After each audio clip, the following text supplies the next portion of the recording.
Hello friends, welcome to the new episode of my channel. আমি মৈনাক আর আপনারা দেখছেন Mainak explained YouTube channel. তো আজকে আমার শরীরটা বলতে গেলে ভালো নেই গতকাল থেকে, তো আমি সেরকম ভিডিও করতে পারছি না, তার জন্য এক্সট্রিমলি সরি। কিন্তু মনে হলো একটা ব্যাপার নিয়ে ইতিমধ্যে কথা বলা উচিত, তাই শরীর খারাপের মধ্যেও আমার আজকে থেকে জ্বর, প্রচণ্ড ঠান্ডা লেগেছে। একটু ভিডিওটা তোমরা অ্যাডজাস্ট করে নাও। তার মধ্যে আমার মনে হয় একটু তোমাদের জন্য ভিডিও করতে হবে, কারণ দেখো দিন শেষে তোমরাও অপেক্ষা করে থাকো যে একটা ভিডিও আসবে, বাট আমি দিতে পারছি না। এমনিতে আমাদের এরিয়াতে নেটওয়ার্ক কানেকশান ছিল না, তখন কতদিন ভিডিও দিতে পারিনি, মোটামুটি 6-7 দিন মতন টানা ভিডিও যায়নি। এরপরও যদি এখন আমি শরীর খারাপের জন্য যদি ভিডিও বন্ধ করে দিই সেটা তো ভালো হবে না। তেমন হলো ভিডিওটা করি, আলটিমেটলি তোমরা তো দেখছো যখন ভিডিওটা করি। তো একটা ব্যাপার নিয়ে আমি আজকে ভিডিওতে কথা বলবো, সেটা হলো গতকালকে খাদানের প্রি ট্রেলার মুক্তি পাওয়ার পর কিছু অডিয়েন্স বলছে এটা নাকি সাউথের কপি, সালার থেকে কপি করা, এটা থেকে কপি করা, ওটা থেকে কপি করা। এবার দেখো, আমি তুফানের সময় তো সেম প্রোটেস্টটা করেছিলাম, মির্জার সময় তো সেম প্রোটেস্টটা করেছিলাম। দেখো আমি কিন্তু আলটিমেটলি প্রোটেস্টটা করি, কিন্তু এটা একটা ব্যাপার বুঝতে হবে, এগুলো কোনো পার্টিকুলার হিরোর ফ্যান বেস করে না। তোমাদের মধ্যে একটা ভুল ধারণা জন্মে গিয়েছে যে দেবদার খাদান নিয়ে নেগেটিভিটি করছে জিৎ ফ্যান্স আর সাকিব খানের ফ্যান্স। নো, এবার দেখো জিৎ ফ্যান আর সাকিব খানের ফ্যানের মধ্যে অনেকে নেগেটিভিটি করেছে, আমি নিজে দেখেছি, কিন্তু 2-1জনকে দিয়ে টোটাল ফ্যান বেসকে জাজ করা উচিত না। এবার তোমাদের আর একটা ভুল ধারণা, জিতের সিনেমা এলে দেবে সাকিব খানের ফ্যানরা নেগেটিভিটি করে না, নাথিং, এগুলো না। এরা কারা নেগেটিভিটি করে?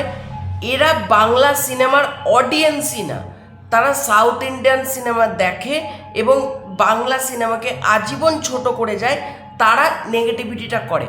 এবার বেশ কিছু নেগেটিভ কথাবার্তা এসছে খাদানের প্রি ট্রেলারকে কেন্দ্র করে বাংলাদেশ থেকে। এবার দেখো বাংলাদেশবাসী তাদের মনে যেটা হয়েছে তারা বলেছে, আমি তাদের কথাকে কেন প্রোটেস্ট করব না, কারণ সিনেমাটা বাংলাদেশে রিলিজই করছে না এবং বাংলাদেশের দর্শক কি বললো তাই দেখে কিন্তু মানুষ খাদান দেখা বন্ধ করবে না। সুতরাং ওখানকার কোন রিভিউয়ার খারাপ রিভিউ দিল এটা দিয়ে খাদানের ওভারঅল কিছু জাজমেন্ট করা যায় না। সুতরাং আমি এটা বলবো না যে খাদান সিনেমার এরা নেগেটিভিটি করেছে বলে আমি বাংলাদেশের মানুষকে না। অনেক বাংলাদেশে প্রচুর দেব ফ্যান আছে, তারা কিন্তু বাংলাদেশ থেকে মেগাস্টার সাকিব খানের ফ্যানরাও কিন্তু সাপোর্ট করেছে। সুতরাং এটা আমি বলবো না বাংলাদেশের মানুষে নেগেটিভিটি করছে, না, নেগেটিভিটি কিছু কিছু মানুষ করছে। তাদের উদ্দেশ্যে একটা কথা বলি, সালারের কপি কোন সিনটাকে বলা হচ্ছে, একটা জায়গায় দেবদা বাইক নিয়ে আসছে, পিছনে একটা ট্রাক, সেম সিনটা দেখানো হয়েছিল প্রভাসের সালারের ক্ষেত্রে। এবার দেখো কোল মাইন্সে একটা জিনিস শ্যুট করতে গেলে তার তো যে জিনিসটা হবে ওভারঅল যে জিনিসটা দেখানো হবে সেটা তো একই থাকবে, এটা নিয়ে তো কোনো ডাউট নেই। তাহলে কি থাকবে? কোল মাইন্সে দেবদা গাড়ি চালাচ্ছে, পেছনের ট্রাকের বদলে কি পেছনে জাহাজ চলে আসবে নাকি, মাটিতে জাহাজ রাখতে হবে নাকি? এইসব বোকা বোকা প্রশ্ন, এইসব প্রশ্নের কোনো লজিক নেই। যারা এগুলো করছে তাদের আলটিমেটলি বাংলা সিনেমার অডিয়েন্সই না। আবার কিছু মানুষের কথা, খাদান সিনেমার এগুলো নাকি মির্জা থেকে কপি করা হয়েছে। দেখো তো তোমরা আমার চ্যানেলে আমি কালকে খাদানের প্রি ট্রেলারের রিভিউ দিয়েছিলাম, তোমরা সেখান থেকে দেখতে পারো। আমি খাদানের প্রি ট্রেলারটা যখন রিভিউ করি তখন আমি কি বলি যে খাদানের প্রি ট্রেলারের যে অংশটা মির্জার কথা আমিও তুলেছিলাম। আমি কি বলেছিলাম মির্জা থেকে এটা কপি করা? আমি কিন্তু এটা বলিনি। একটা কমন সেন্স তো থাকা উচিত। এটা মির্জার ডায়লগ না, এটা রবীন্দ্রনাথ ঠাকুরের লেখা লাইন, এটা মির্জা টিম লেখেনি। সুতরাং এটাও একটা বোকা বোকা লজিক। আমি বলেছিলাম মির্জার সাথে, হঠাৎ আমি মনে করছি মির্জার কি হলো, মির্জার এটা জানলাম কেন বলেছিলাম, কারণ মির্জা তো যিশু সেনগুপ্ত ছিল, এটা তো যিশু সেনগুপ্ত। আমার মাথায় একটা ক্রস ওভারের কানেকশান চলে এসেছিলো যখন আমি প্রথমবার প্রি ট্রেলারটা প্লে করি। আমার মাথায় ডাইরেক্টলি মনে হয় যেটা একটা ক্রস ওভার হয়তো হচ্ছে, কারণ প্রথমে শোনা যাচ্ছিল মির্জা এক্স খাদান হতে চলেছে এবং কারণ মির্জার সাথেও যুক্ত আছে সুরিন্দার ফিল্মস, খাদানের সাথেও যুক্ত আছে সুরিন্দার ফিল্মস। আমার মাথায় প্রথমেই ঝুঁকে গেছিলো মির্জার খাদানের মধ্যে একটা ক্রস ওভার হবে, তাই জন্য ওইভাবে স্টার্ট হচ্ছে যে আমরা সবাই রাজা, আমাদের এই রাজার রাজত্বে। মির্জা ট্রেলারটাও একইভাবে স্টার্ট হয়। আমি কিন্তু একবারও বলিনি মির্জা থেকে এটাকে ঝেড়ে দেওয়া হয়েছে। সুতরাং বলতে গেলে ভাবতে হবে যে আমি একটা কথা বলে দিচ্ছি মানে বলে ফেলছি না, কথাগুলো বলার সময় একটা লজিক্যালি বলতে হবে যে কথাটা আমি যেটা দর্শককে বলছি।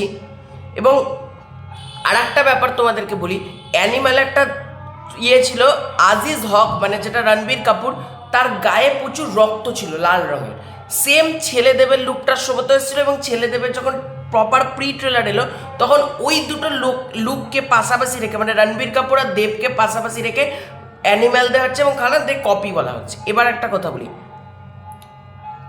অ্যানিম্যালে যেটা দেখানো হয়েছে ব্লাড শেড লাল রঙের, দেবদা কি করবে? রক্তের রঙটাকে গোলাপি করবে, না সবুজ করবে, নাকি হলুদ করবে, নাকি নীল করবে? অ্যাবসোলিউটলি রক্তের রং লাল করা হবে। এবার এদের এমনই একটা মানে লজিক, যে লজিকের কোনো মাথা মুন্ডু নেই, যেটা বলছে এরা নিজেরাই জানে না কি বলছে। আজকে সাউথ ইন্ডিয়ান লোক যদি বন্দুক দিয়ে মারামারি করে, দেবদা কি তাহলে ইট ছুঁড়ে মারামারি করবে? এটা কোনো লজিক? মানে সাউথ ইন্ডিয়ান প্রভাস যদি একটা কাজ করে ফেলে তাহলে তার মানে সেই কাজটা আর কেউ করতে পারবে না, তার মানেই সেটা কপি, তার মানেই সেটা কপি হয়ে গেল। এরকম করে আলটিমেটলি খাদানের ব্যবসাকে 1 টাকা টিকিট কমানো যাবে? ব্যবসায় কোনো ইম্প্যাক্ট পড়বে? আমি তুফানের সময় তো সেম কথা বলেছিলাম যে তোরা শাকিব খানকে তুফানকে নিয়ে এই কপি, হ্যান কপি, ত্যান কপি, অমুক কপি তমুক কপি বলছিস, তুফানের ব্যবসাতে 1 টাকা ইম্প্যাক্ট পড়েছে? তুফান তো ব্লকবাস্টার হয়ে বেরিয়ে গেছে, তাই না? সুতরাং যারা কপি বলছে তাদের মানে খুবই বোকা বোকা প্রশ্ন। আর একটা লজিক আছে, দেবদা নাকি মুখে বিড়ি ঢুকিয়ে গিলে নিচ্ছ করে, ওই সিনটা নাকি জওয়ান থেকে কপি করা। একটা কথা বলি, দেখো হাওয়া সিনেমাটা আছে সোনি লিভের ওটিটি প্ল্যাটফর্মে, না দেখে থাকলে দেখে এসো। ওখানে নাসিরুদ্দিন খান আছে, ও মুখের মধ্যে বিড়ি ঢুকিয়ে জলের নামে জল থেকে উঠে বিড়িটা ফেলে, এরকম একটা সামথিং একটা সিনস আছে।